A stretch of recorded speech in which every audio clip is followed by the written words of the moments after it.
When I was deployed to Afghanistan in 2012, me and the team were heading back to our hut, and we had noticed there was a large spider, probably about big as my hand.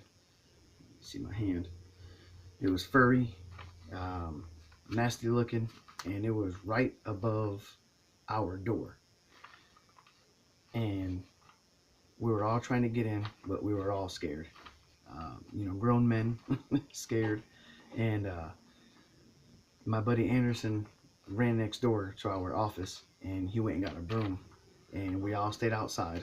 That was the only entrance into our door, and he took the broom and swiped at it, and it was gone. So we had to start looking around, making sure that he had got the spider. Well, we all thought the coast was clear, so we all walked inside our hut, which is usually like a 6 to 8 man room.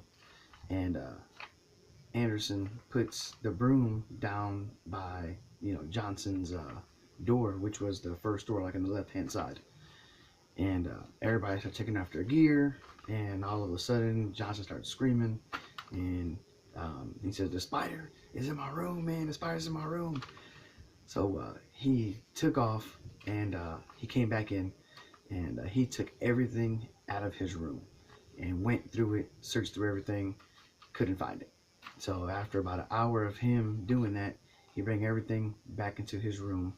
And needless to say, later that night we had a lot of pranks and like a lot of jokes, and everybody was throwing stuff, trying to scare everybody. Uh, Nobody really slept, that night. It was pretty scary. Everybody thought that the spider was gonna pop up somewhere, but we never seen it. So um, it was pretty funny and pretty scary at the same time. But one thing we have learned was like when you go down range or you go to training is leave the wildlife alone. And I think if we would left the spider alone, I think we would have been okay. But it was a lesson learned. But at the same time, it was pretty funny, and we had a good time with it. And that's it. Thank you.